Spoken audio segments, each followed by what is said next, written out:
vocês, né, antes do Jonas chegar, então, para o Jonas ficar também aí informado, né, o nosso livro, né, que é o Noções do Grego Bíblico, ele vai seguir uma ordem que não é a ordem que todas as gramáticas seguem.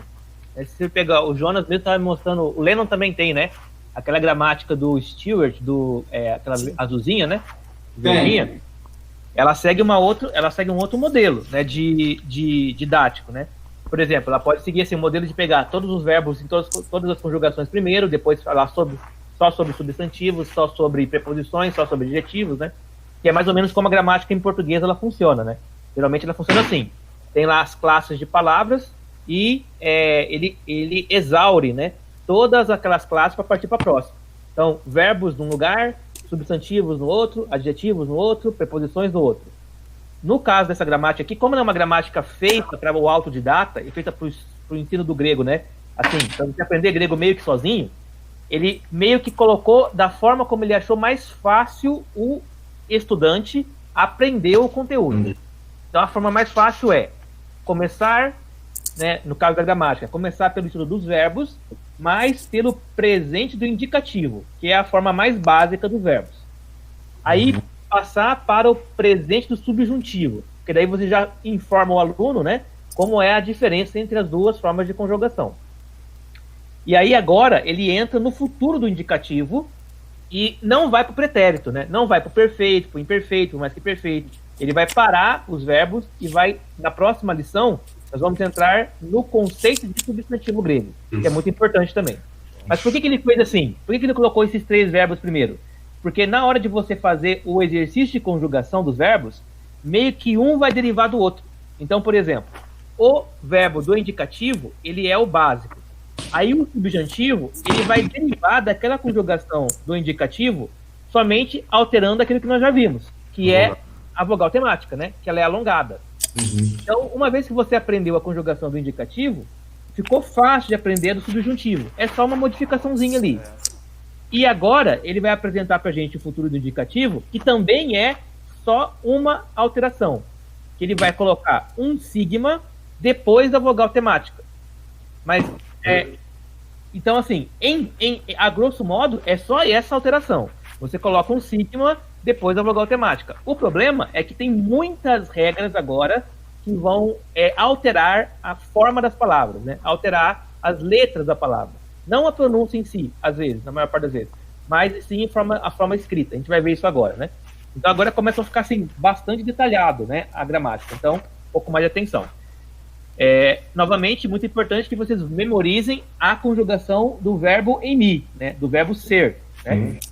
Em cada conjugação ela é diferente. Como ele é bem irregular, vocês já vão notando, né, como é que um verbo irregular vai começar a se comportar. E o resto a gente vai falando ao decorrer da aula.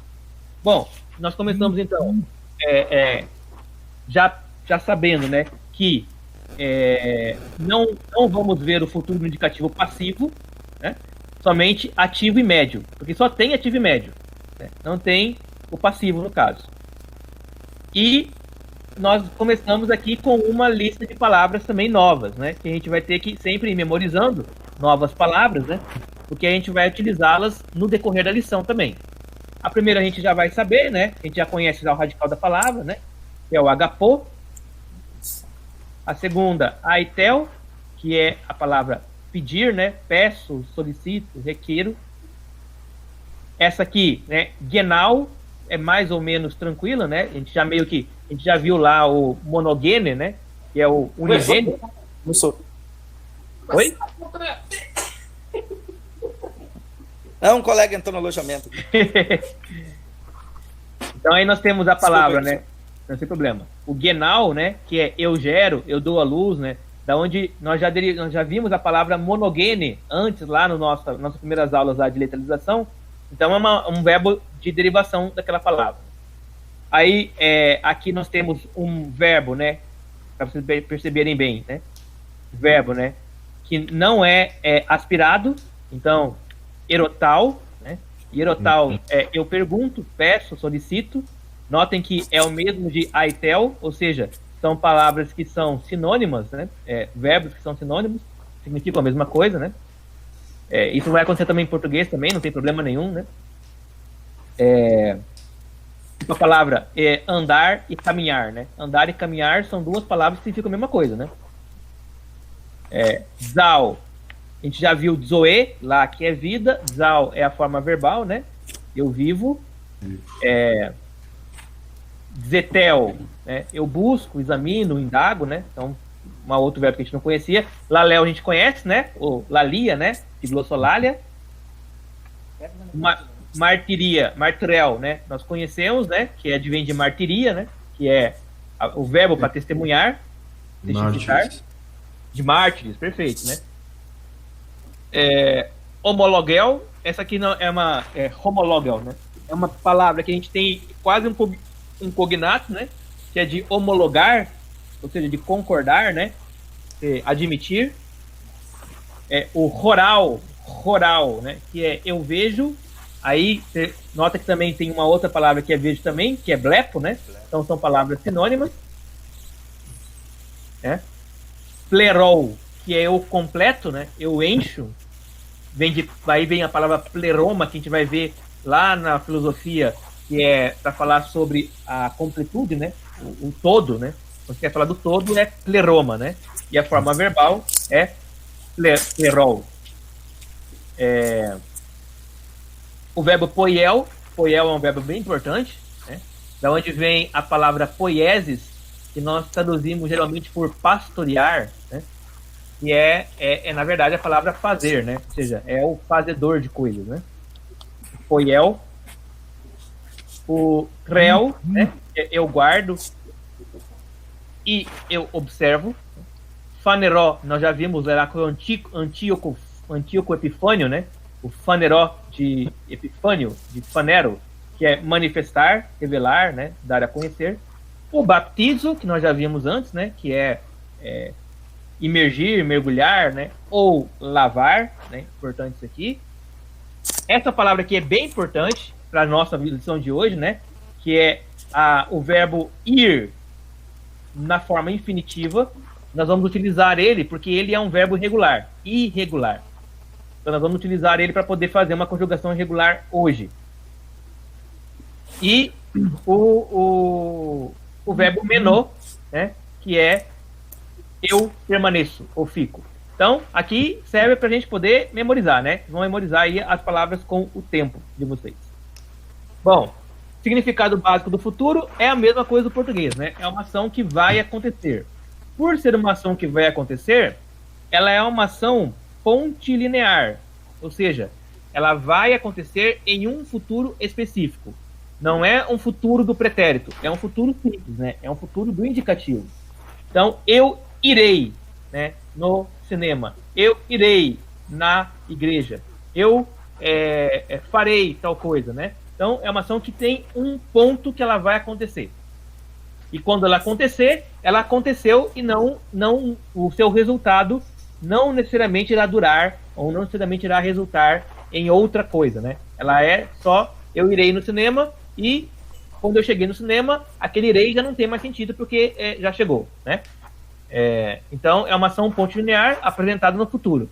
Tem ações do futuro, principalmente do aoristo, né? Que elas são ações que têm uma duração maior. Por exemplo, Jesus voltará, né? Esse voltará geralmente é aoristo, né? E ele identifica que a volta de Jesus irá causar uma transformação na ação, né? A ação irá resultar em algo que é permanente. Enquanto que se fosse só no futuro indicativo, seria só ele vai voltar e quando ele voltar, voltou. Não tem mais nenhuma relação de qualidade. Oi? Ah, tá. Isso não é... Bom, então, para a gente fazer a flexão do futuro indicativo, o que nós vamos fazer? Como eu disse para vocês, nós vamos acrescentar um sigma entre o radical e a vogal temática. Entre o radical e a vogal temática. Então, nós temos aqui um exemplo do verbo lu. O verbo lu... Perdão, liu, né? O verbo liu, que é o verbo... Desatar, né? Perfeito, exato. Como que se conjuga o liu, perdão, né? No futuro indicativo? Olha lá. Liço. Isso. que ele fez? Ele só acrescentou o sigma entre a vogal temática e o radical. A forma do presente do indicativo médio, né, para o futuro indicativo médio é a mesma coisa. Se a vogal temática é o ômicron de omai, ele coloca o sigma lá antes da vogal temática e fica lissomai. Então você mantém as terminações do presente indicativo, só que ali também você coloca o sigma e vira o futuro. Perfeito. É isso que é a forma, vamos dizer assim, do grosso modo. Tudo bem? Beleza. Agora vamos para as Exceções. não é exceções, as características, né? É porque agora a gente vai precisar daquele negócio de vogal dental, gutural, labial. Agora a gente precisa. Porque agora é assim, quando o radical terminar em determinado tipo de vogal, de consoante ou de vogal, perdão, né? Consoante ou vogal, aí nós vamos ter algumas alterações nas palavras, né? E agora precisa saber aquelas coisas lá. Bom. Aqui então, nós temos, só para a gente mostrar, né, logo, a conjugação inteira, né? Então, lio ficou liso, lies ficou liceis, liei ficou licei, liomen ficou lissomen, liete ficou liceté e liosim ou liosim ficou lissosim. Tranquilo? Tranquilo. Beleza? Aqui a forma do infinitivo, né? De liei ficou liceim. Então, tudo tranquilo. Lio é um verbo muito regular, muito tranquilo, bem pensado para essa aqui. Agora, na voz média, a mesma coisa ele vai fazer, né? Então, não vou nem precisar ficar parando nisso, porque a lógica é a mesma. E aí, a conjugação é do futuro, né? Como vocês estão vendo aqui. Agora vamos lá, né? Alterações pelo acréscimo do sigma do futuro. Então agora o que a gente vai fazer? A gente vai ver como o acréscimo deste sigma, antes da vogal temática, depois do radical, vai alterar a forma de escrever as palavras. Ok? E aí a alteração é essa. Olha só. Se o radical da palavra terminar com alguma consoante labial, que é o pi, o beta e o fi, você vai substituir aquela letra do radical pela letra psi. É como se você somasse o sigma que você acabou de acrescentar, mais, por exemplo, o pi. Virou psi. O sigma mais o beta viraria algo como o psi, né? Psi, que para o som, para a sonoridade grega, vai virar psi novamente. E o fi seria psi, que vai virar psi também. Então, olha só, o verbo blepo, né? Ele tem a terminação dele do radical com a letra pi. Quando ele vai passar para o futuro do indicativo, ele vai ficar blepso. Vocês percebem que blepso, na pronúncia, ele não muda nada. Na pronúncia, é como se eu tivesse acrescentado um sigma ali. É na grafia que acontece uma alteração. De maneira que, na grafia, né? De maneira que você pode olhar essa palavra aqui, blepso, e pode não reconhecê-la, né? Mas não era blepo? É blepse, é blepso, por quê? Porque no futuro do indicativo, o acréscimo no sigma causa alteração na consoante. Ok? Ele verá, no caso. Ele verá, no caso. Então aqui está o verbo conjugado no futuro, né? Aí a gente vai pensar assim, não, mas ele virou irregular? Não, ele não virou irregular, ele é regular. O que acontece é que existe uma regra na gramática regular da língua grega que altera as vogais, as consoantes do radical quando elas estão próximas de sigma, na conjugação do futuro. Tudo bem? Tudo jóia. Então vocês vão ter que fazer o quê? Aqui, então, as guturais, né? O kappa, o gama e o ki, com o sigma, vão virar xi, que é essa letra aqui, né? Então, o verbo ago vai virar agos. A mesma coisa aconteceu com blepso, né? Agso. E no caso das dentais, o que vai acontecer é que elas vão desaparecer da palavra. Elas vão ser eliminadas. Então, no caso aqui, o verbo peito virará peiso.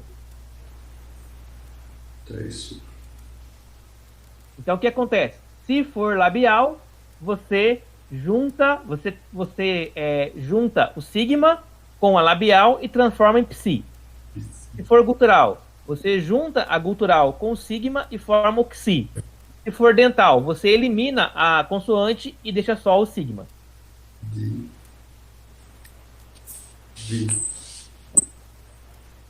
Tá tranquilo ou tá difícil? Labial e gutural acrescenta, e dental tira. E dental tira. Beleza. Tem que fazer exercício.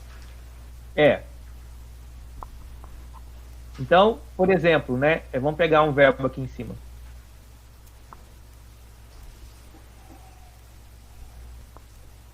Agapau não dá, esse não dá, esse não dá.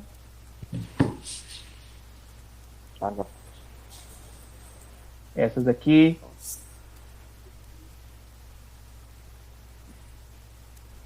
Essas aqui não são boas, não tem. Tá, depois a gente vai ver mais exemplos mais pra frente aqui. Mas por enquanto é isso. Deu para entender bem essa questão aqui, né?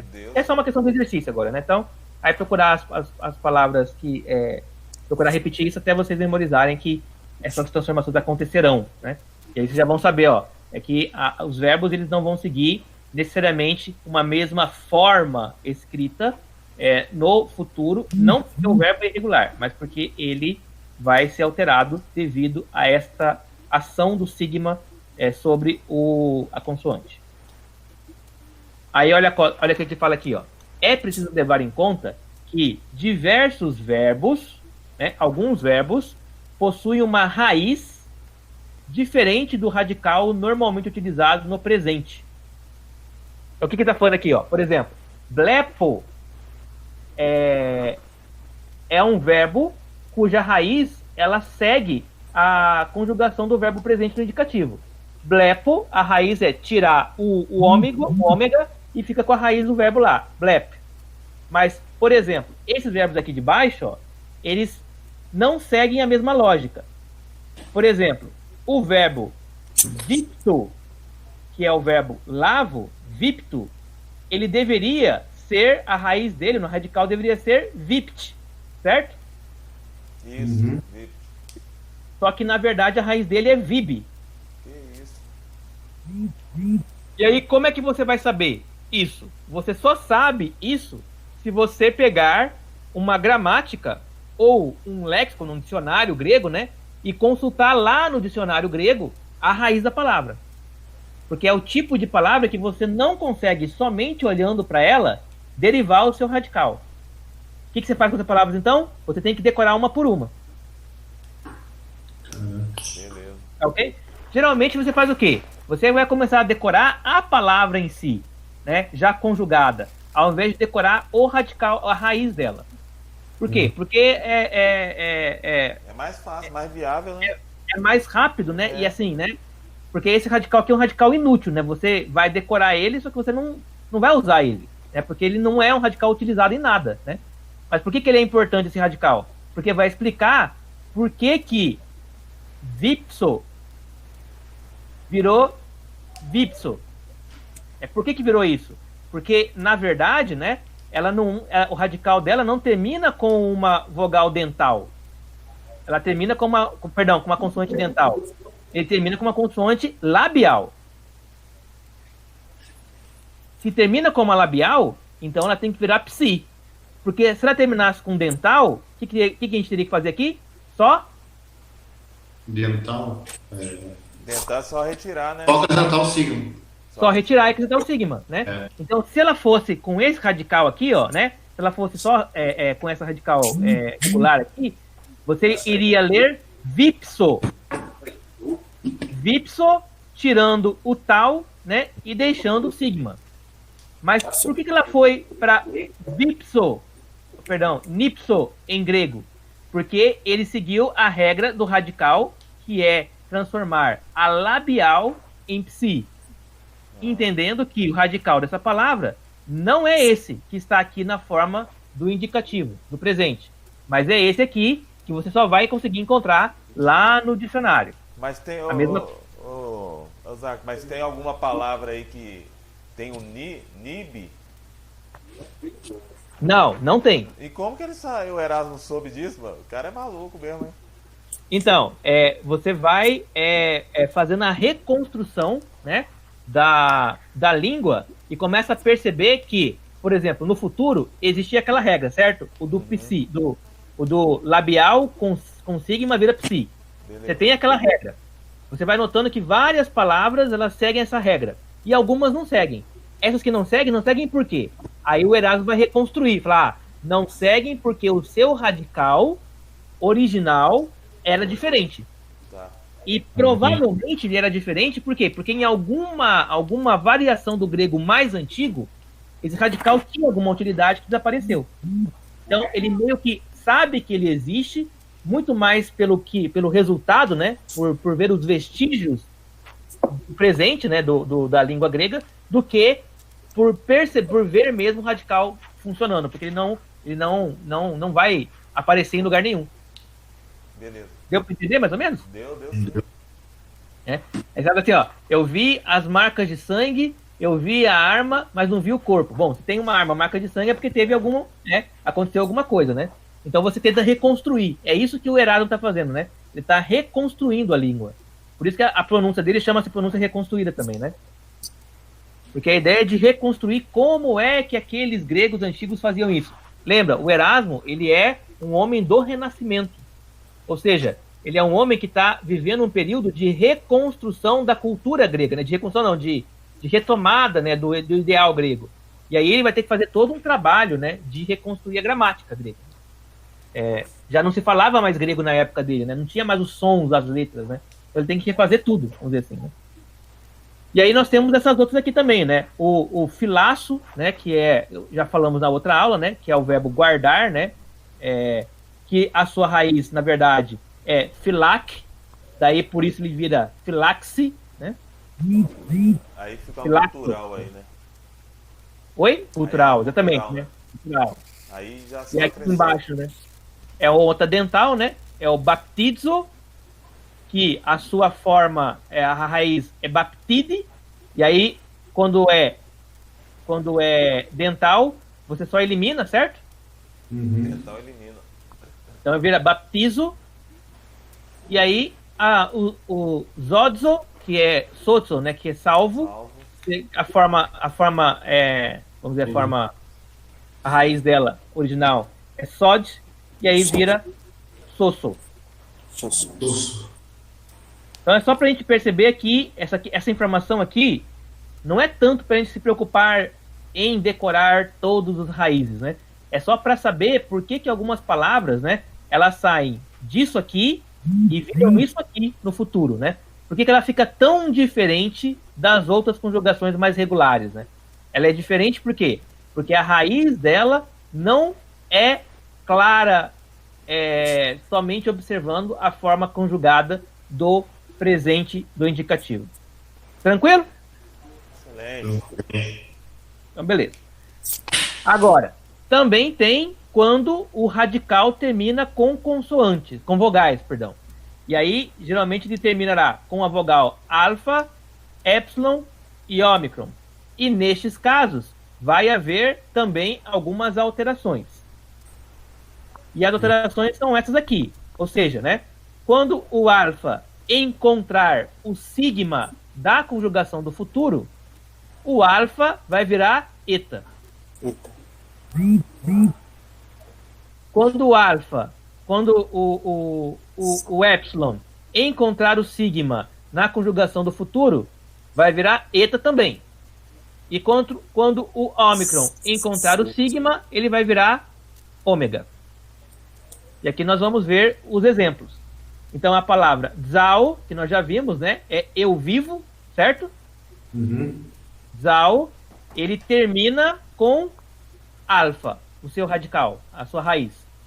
Se terminou com alfa, eu tenho que transformar esse alfa em eta e acrescentar o sigma para fazer a conjugação dele no futuro.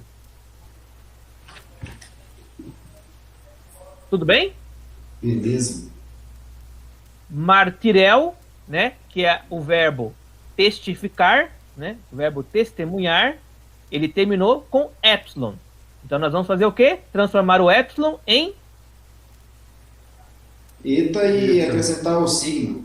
eta e acrescentar o sigma, exatamente. É como se nós estivéssemos alongando a vogal, né? Uhum. Alongando a vogal, acrescentando o sigma, né? E aí vai ficar martireço, né? E a outra ali, né, que é o plerol, né, que é o plenificar, né? É o totalizar, né? Que é terminada em ômicron, vai virar pleroso. Certo? Sim, beleza. Vamos voltar nos verbos aqui em cima para fazer alguns exercícios, rapidão aqui. Que agora tem mais verbos que terminam nisso. Então, por exemplo, né? O verbo agapau, como é que ele vai para o futuro? Agapau. Termina em alfa. Termina em alfa, vai tirar o alfa, vai virar o alfa. Tira o alfa, coloca o eta e acrescenta o sigma. Isso. Um sigma. Aí vai ficar agapeço. Agapeço. Agapeço. Perfeito. Perfeito. O verbo aitel, como é que fica? O aitel termina em aí vai alguma coisa, vai ficar aiteço. Aitesso. Aiteço. Perfeito. Tá tranquilo, gente? Beleza. Aqui ficou bem tranquilo. Laléu vai virar laleço. Larissa. Roral vai virar roreço. Larissa. Poiel vai virar o quê? Qual? Poiel.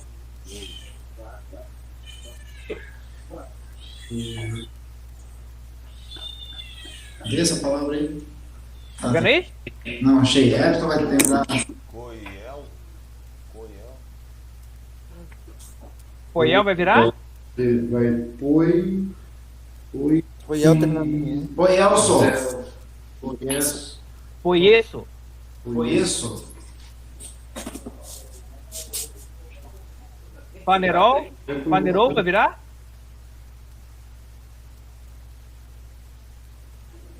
Qual a palavra? Panerol. Neron vai terminar em ômicron, vai acrescentar ali, Vai trocar o. o ômicron pelo ômega e o. Vai acrescentar o sigma, vai ficar. Cadê? Pai meroso. Não, pai mero. Pai Pá. Né. me. Grosso. Só. Grosso. Grosso. Paneroso. Escrever, repetir exercício que é fixo, né? Que você consegue gravar mais rápido ao invés de. É isso aí. Então é esse o exercício, né? Vocês pegarem os verbos que vocês já viram antes, né? E ir fazendo esse exercício de modificação. O ideal é que vocês façam primeiro o exercício só de olhar, sem fazer anotação. Para vocês verem se vocês conseguem já fazer a transformação só de olhar. Depois aí vocês vão fazendo o exercício manual, né? Que é para memorização. O exercício visual é só para vocês saberem que vocês conseguem assimilar rapidamente. Uhum. Okay? Mas tranquilo. Bom, aí nós temos um outro problema, né? Que faltam algumas consoantes, né? Nós vimos as consoantes guturais, labiais e dentais. E nós vimos as vogais, que são o alfa, né? E as duas breves, né? Que é o epsilon e o ômicron. Agora, o que fazemos com aquelas consoantes líquidas? Que é o lambda, mu, lambda, mi, ni. Que ela vai estar... Lambda, mi, ni, ro. Isso. Então, aí nós também teremos algumas alterações, né? Então, acompanhando, né? O futuro do indicativo ativo e médio dos verbos com radical terminados em consoante líquida forma-se inserindo, aí olha só, não é só o sigma que você vai inserir. Você vai inserir epsilon e sigma entre o radical e a vogal temática, que sempre vai ser ou um ômicron ou um epsilon. E aí vai acontecer várias alterações, né? Por quê? Porque você não pode ter epsilon junto. Então o que vai acontecer? O sigma do epsilon sigma, que nessa composição fica entre duas vogais, então esse sigma fica entre duas vogais, se perde, ele vai ser retirado. Então vamos pegar um exemplo aqui, ó.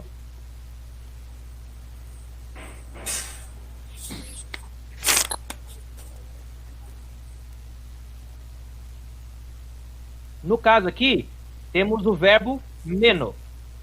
Tudo bem? Tudo. Olha o que aconteceu com o verbo meno. Aqui, ó, é a conjugação dele no presente do indicativo ativo. Meno. No presente, no futuro indicativo, esse meno vai virar isso aqui, ó. Meno. Meno. Só que com o acento circunflexo em cima do ômega. O que aconteceu com ele? O que aconteceu foi o seguinte. Como o verbo meno tinha um radical terminado em uma líquida, que é a letra ni, nós tínhamos que acrescentar o epsilon sigma depois da vogal temática. Tudo bem até aqui? Sim. Beleza. Então, men, tá aqui, ó, o men mais o epsilon sigma mais a terminação, né? Que é o ômega. Isso aqui é uma vogal, isso aqui é uma vogal, certo? Epsilon é uma vogal, ômega é uma vogal. Quando acontecer isso aqui, você vai tirar o sigma. Então vai ficar assim, menel. Perceberam ou não? Eu vi, só deixa eu Por entender. exemplo, não tô entendendo nada. Não? Então vamos voltar. Qualquer verbo que terminar com consoante líquida, Beleza. lambda, mi, ni e ro, a regra é, terminou o radical da palavra, você acrescenta epsilon sigma. Até aí tudo bem. Aí tudo bem, né? Quando você acrescentar o epsilon e o sigma depois do radical, sempre vai ficar, depois desse sigma aqui, vai ter uma vogal semática. Beleza. Tá tranquilo isso pra você, Fred? Tá. Por que sempre vai ter uma vogal temática? Porque a terminação é composta de vogal temática e de terminação, né? Então, sempre vai ter, e desinência, né? Então, sempre vai ter a vogal temática, que vai ser sempre um ômicron ou um epsilon. Vamos mostrar aqui em cima, ó. Aqui, ó. Sempre depois do radical, sempre vem uma vogal temática. Ou é ômega, ou é epsilon, ou é ômicron, ou é epsilon, ou é ômicron. Beleza? Por que aqui é ômega? A gente explicou lá atrás, né? Porque naquela forma do grego antigo, né, que foi se formando, virou ômega. Mas o que tem aqui de verdade, na verdade, é dois ômicrons que se juntaram e formaram um ômega. Beleza?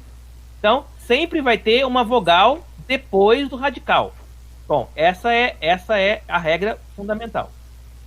Essa regra faz com que, se eu acrescentar um ES depois do radical, no caso do futuro, dos radicais que terminam com essas consoantes aqui, eu vou ter um E, um epsilon, vou ter um sigma e vou ter depois sempre uma vogal, que é a vogal temática. Tudo bem? Então, esse sigma vai ficar entre duas vogais, que é o chamado sigma intervocálico, né? Ele fica entre duas vogais. E o que você tem que fazer com esse sigma? Você tem que tirar ele. Quando você tem uma palavra, um verbo, no futuro do indicativo, que termina com consoante líquida. Ah, tá. Entendi. Entendi. Que é o caso aqui do nosso exemplo. Meno, né? Meno terminou com uma consoante líquida. Beleza. Temos aqui uma vogal temática. Beleza. Quero fazê-la no futuro. Acrescento o ES depois do radical. Beleza. Ok. Então ficaria desse jeito aqui. Menesso. Tranquilo? Menesso, beleza, até agora eu entendi. Mas aqui tem um sigma que está entre duas vogais. Esse sigma não pode ficar aqui. Por quê? Porque a regra diz que o sigma intervocálico tem que sair. Se o sigma intervocálico... Ah, Oi? eu entendi, mano. Entendi. Entendi. Se o sigma... Perfeito. Se ele tem que sair, então vai ficar assim. Menel. Aham. Tranquilo até aqui? Tranquilo. Beleza. Só que tem um outro problema. Quando você tem duas vogais juntos que se formam com essa composição, elas também sofrem alteração. E a alteração vai estar aqui em cima, ó, escrita. Como consequência, ficam juntos, né, o epsilon e a vogal temática, que se encontram da seguinte forma. Quando nós tivermos, então, dois épsilons, né, um épsilon na vogal temática e o épsilon do acréscimo do épsilon sigma, né, do ES, ele vai fazer... Oi? Você tira o segundo epsilon, né? Isso, ele vai contrair dessa forma. Ele contrai para virar EI. Ao invés de virar EI, né? Ele vira EI. Se tem um epsilon lá, que é o acréscimo, né? Do E sigma, e EI, a terminação EI, ele não vai virar EI. Ele vai virar EI novamente. Se tiver um ômicron, ele vai virar U. Se tiver um U, ele vira U. E se tiver um ômega, ele vira somente ômega. Mas se ele só virar o ômega, como é que você vai diferenciar quando é futuro e quando é presente? Contexto. Aí coloca aquele acento lá, né? Perfeito, Fred, é exatamente Entendi. isso. Aí você coloca o acento, que é justamente para dizer que... Foi na hora que você mexeu no celular, né? Ele explicou. Que é justamente para quê? Para identificar que você fez uma contração vocálica. Beleza. Que é isso aqui, ó. Você pegou esse epsilon e você juntou ele com esse ômega. E aí ele virou um ômega com o acento que identifica o que aconteceu antes. Tudo bem? Matou dois coelhos numa cajadada só. Então, aí você resolveu, né? Então, menor aqui no futuro, ele vai ter a mesma forma, igualzinho o presente. O que vai mudar é só o acento. Por causa Mas da entendemos regra, né? por quê. Entendemos por quê. Porque ele é um verbo que termina o radical em consoante líquida. Ok? Ok. Ok. Depois vai ter exercício para vocês fazerem lá, para vocês verem isso acontecer várias e várias vezes, né? E aí, então, nós temos aqui, né, a conjugação dele no presente do indicativo, menor, percebam aqui, ó, toda hora tem esse acentozinho em cima. Por quê? Porque ele teve que fazer essa contração em todas as pessoas, né? As pessoas da conjugação verbal. E a mesma coisa no médio. Se vocês notarem, ó, o presente, o futuro indicativo ativo é idêntico ao presente indicativo ativo. É idêntico. A única coisa que mudou é o circunflexo ali, que é aquela contração. Isso ficou tranquilo para vocês? A explicação? Tranquilo. É, o assombro, né? A angústia é saber se você vai lembrar depois, né? Esse aí que vai pegar. Mas vocês entenderam a explicação, né, do que aconteceu. Perfeito. E aí, então, algumas observações, né? Então, a forma da primeira pessoa do singular na voz média surgiu da seguinte forma. Então, ele vai fazer a mesma coisa que ele fez aqui em cima, né? Ele vai explicar de novo aqui embaixo, né? Então, por que virou menomai?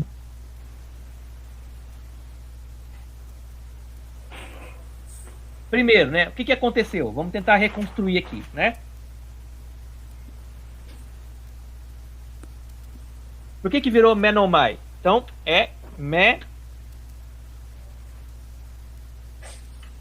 Volta aqui pra regra aqui, né? É por causa do epsilon, mas o ômicron, né? Perfeito. Então, vamos primeiro para o radical. Radical é men. É. Certo?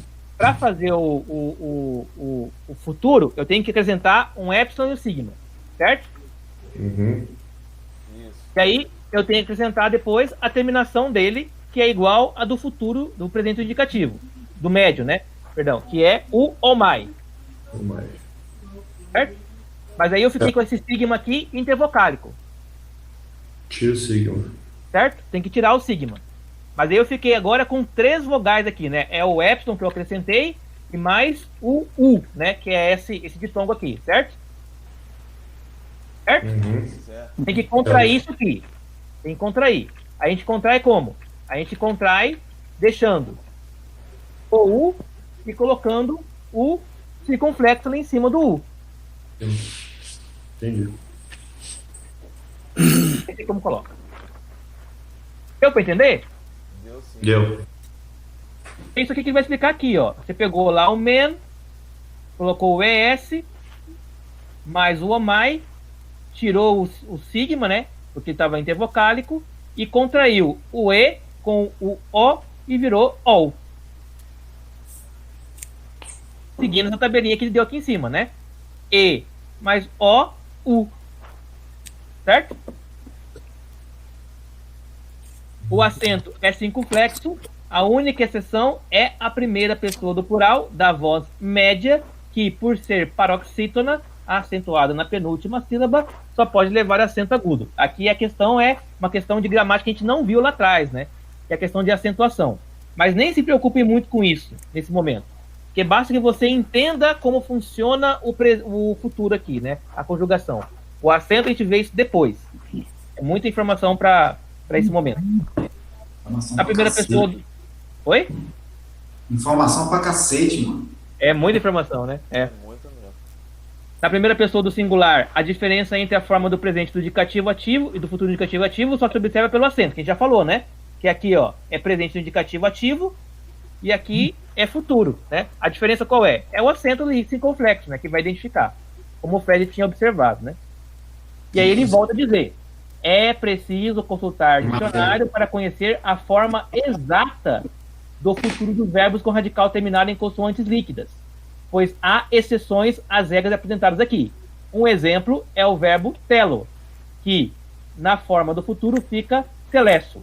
Então, encontrei o verbo telesso. O que eu tenho que fazer?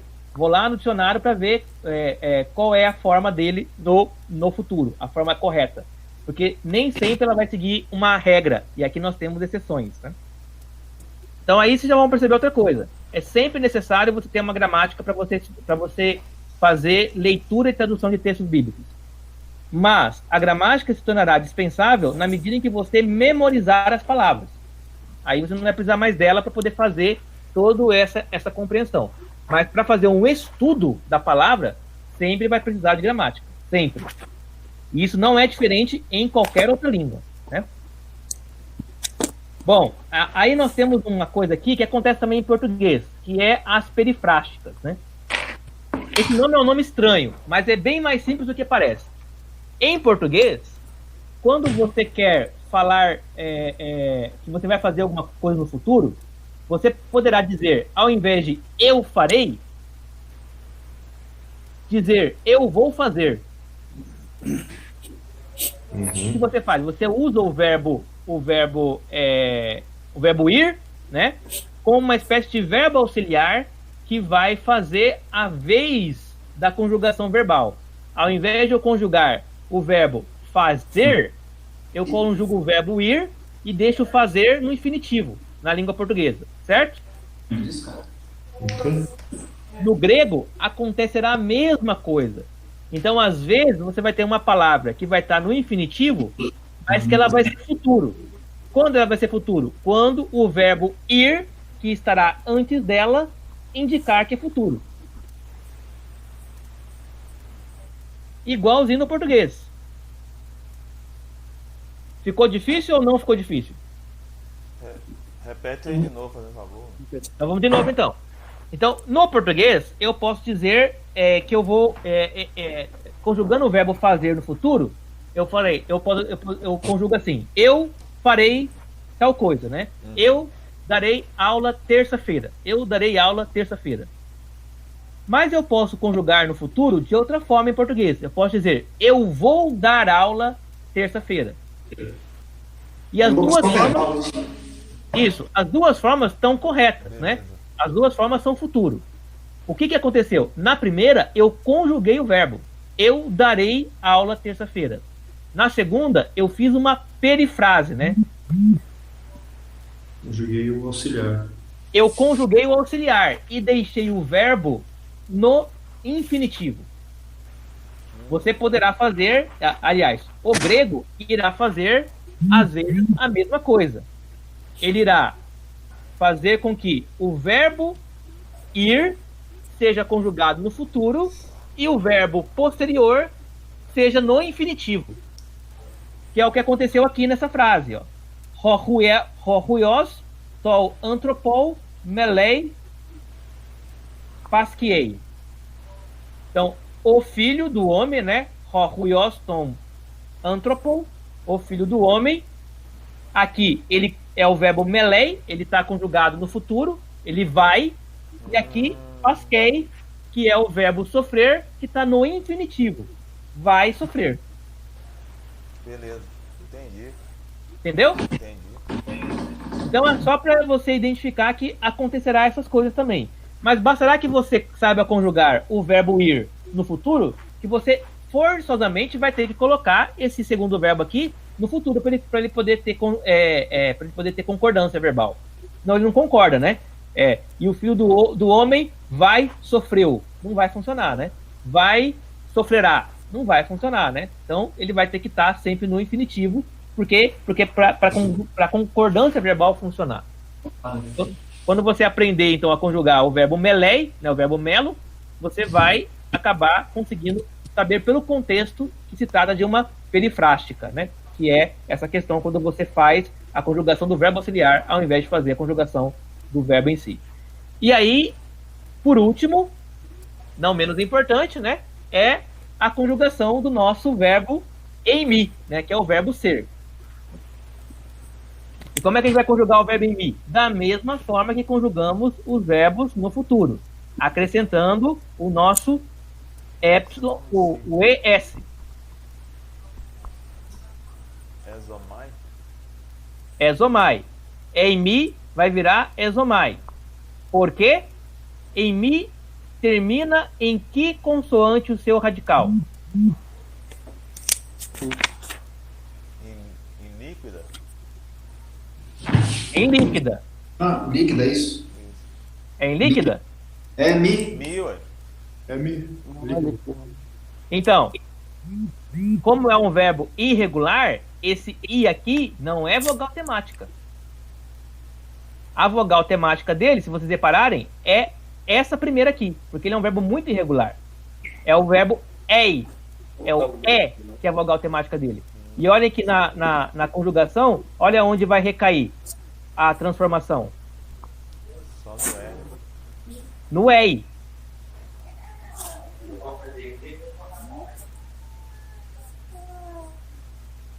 Estão enxergando ou não estão enxergando? Eu tô acompanhando a gramática aqui. Então, Ah, por exemplo, pergunta né, se tá enxergando o que tá explicando, nego. Você tá vendo? o ei mi, né? Eu tô Tá na perguntando. gramática isso aí. O ei mi, né? O radical dele, na verdade, né? O radical dele é. Esse é o radical do verbo em mi. Porque ele é um verbo muito irregular, né?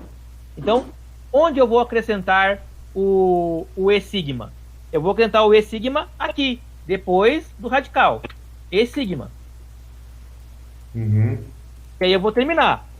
I, M, I. Isso aqui vai pôr outra regra lá, né? Tá. E aí eu vou ter um sigma intervocálico aqui. Só que pior que o sigma intervocálico, né? Eu vou ter dois épsilons seguidos. Tirar o Dois sigma. épsilons. Isso não pode acontecer. Acrescenta o iota. Então o que você vai fazer? Você vai tirar um épsilon, né? Colocar o iota. E aí você vai permanecer com o sigma e você vai transformar a partir do sigma em diante a conjugação do verbo. E eu vou usar, então, o omai, que é a conjugação do... Omai é do passivo ou ativo? Passivo, né? O mais Passivo. Passivo. é passivo. Do passivo. Então, olha só, porque é um verbo muito irregular, ele segue uma lógica muito particular. Por isso que não vale a pena você aprender esta lógica. Vale a pena você já ir decorar direto a palavra.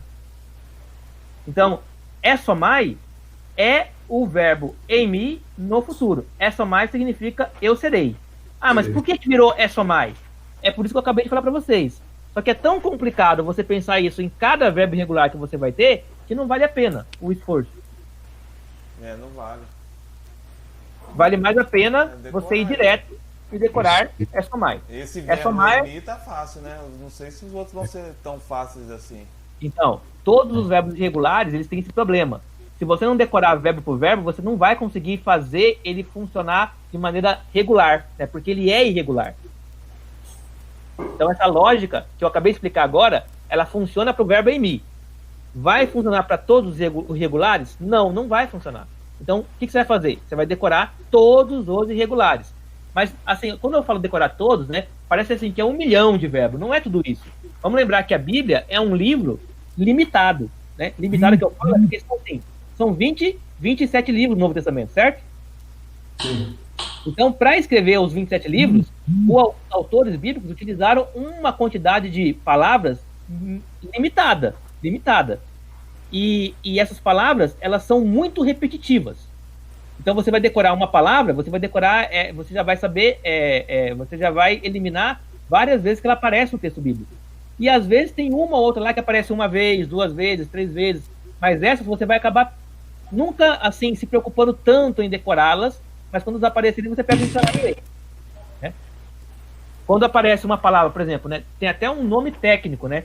Palavras que aparecem uma única vez no texto bíblico. Elas são chamadas em grego, são chamadas na gramática de hapax legômena.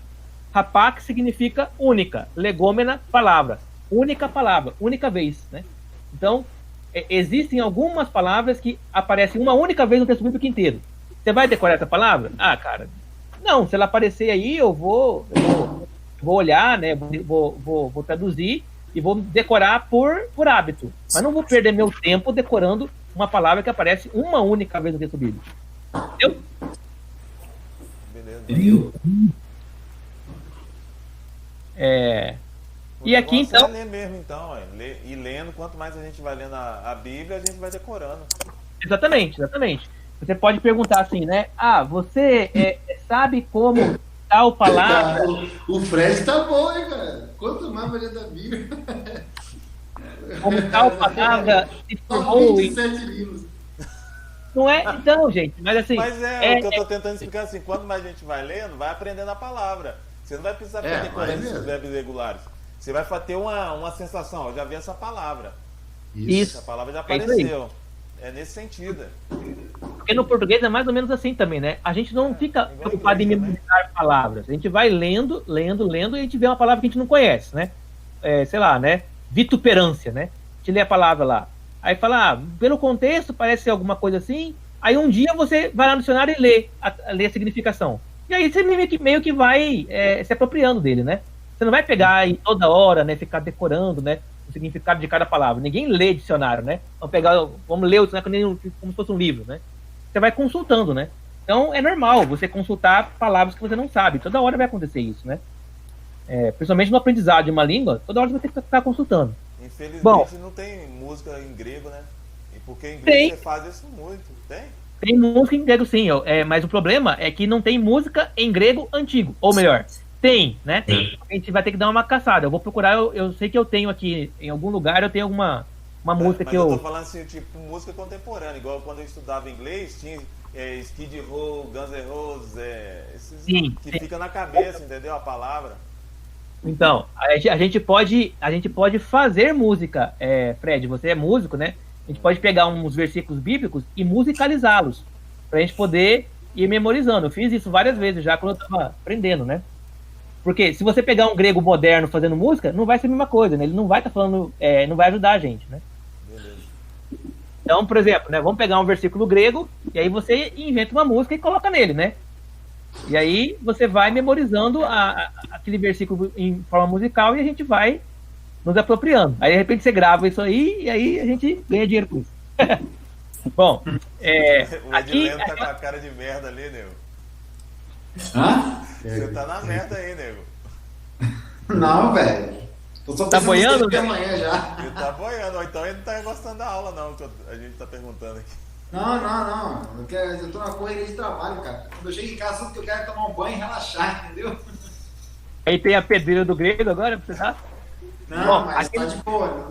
Não peguei 100%, mas ali, entendeu? 70% tá de boa. Depois é exercício. É isso aí. Aqui, ó, é aquela tabelinha que vocês já estão vendo sempre, né? Que tá lá junto com a gramática, né? Na tabelinha, o que ele fez, né? Ele fez o resuminho. Mantém o radical, acrescenta o sigma, né? Aqui ele não colocou nem o ES para não confundir. Ele acrescentou o sigma, né? Que é aquela forma que é a forma básica, né? E já colocou as terminações. Como é que faz o futuro? O futuro é assim: radical, sigma e terminação. Lembrando, quando o radical terminar em gutural, tem uma contração. Quando terminar em dental, tem uma contração. Quando terminar em labial, tem uma contração, né? Terminou em labial, vira PS, psi. Terminou em gutural, vira xi. Terminou em dental, tira a consoante dental e coloca o sigma.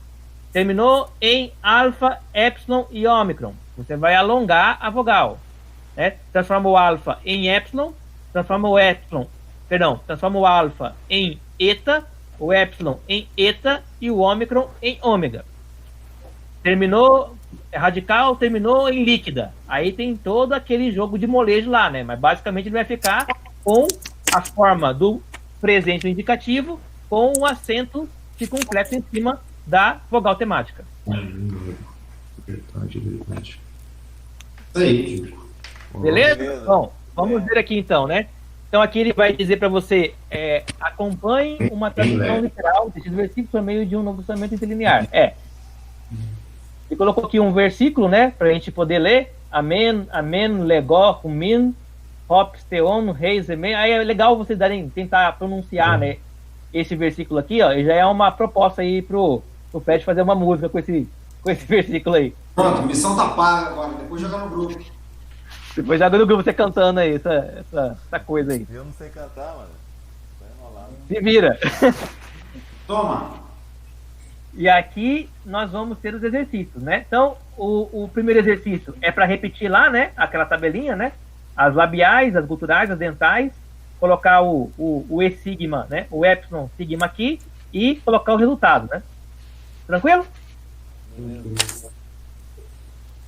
Aí, para você flexionar nas 3 pessoas, né? Singular e plural, e traduzir no papel à parte, né? Esses verbos aqui, que é o verbo acuó, legó, pempo, todso, e na voz média, grafo, erotal, zetel e fanerô. Tranquilo isso aqui também? Tranquilo. Descobri na hora de começar a fazer. E aí depois aqui é fazer aquela parte mais exegética, né? Que é fazer aquilo que nós chamamos de análise sintático-morfológica, que é aquela preencher esses quadradinhos aqui, né? Com as características, né? Aqui do verbo melés e do verbo poien, né? O melés, nós já vimos, né? É uma perifráste, né? Ou seja, este verbo aqui é o verbo ir, conjugado no futuro, né? Eu vou, né? Eu irei. E aqui o verbo poiel, que é o verbo poiel. Poiel é o que mesmo? Poiel é proclamar, né? Não. Não? Poiel é fazer. É fazer isso. Então aqui no caso é melés poiel, ou seja, né? Eu irei que eu vá fazer, né? Que eu irei fazer. E aí você coloca o melés aqui, o poiés aqui, o poiei aqui, e aí você vai colocando, né? Categoria, característica, tempo, né? Que é o futuro, né? Modo, né? Passivo, ativo, voz, primeira, segunda, terceira. Voz, né? Ativa ou média ou passiva. Pessoa, que é primeira, segunda, terceira. Número, que é singular ou plural. a forma no léxico, que é como ela aparece lá no léxico, né? Que seria a forma do presente indicativo ativo, e a tradução literal da palavra. Meléis aqui vai ser melo, e poiei aqui vai ser poiel. E aí você traduz isso aqui, né? E então, cara, meléis é poiei. demorado, né, cara? Hã? Fazer uma boa exegese é demorado, né? Cara, meses. Mas tem cara que faz rápido, né? Que sabe, É porque assim, você tem uma prática, mas assim, para você fazer uma exegese de uma perícope, né, que é um fragmento de texto, né, completo, só a parte da tradução você vai demorar uns dias para fazer. Só a tradução. Fora as outras partes que tem que fazer, que são análises históricas, estruturais, de análises da hermenêutica, do círculo hermenêutico, né? Então, assim, não faz exegese de uma perícope em menos de uma semana, não. Cara. Você não faz. Dedicação, né? E tem perícope que você demora meses. Tem gente que demora meses para fazer uma perícope, porque às vezes ela é muito complexa. Os pregadores americanos que usam essa técnica e falam que é um mês no mínimo. Isso.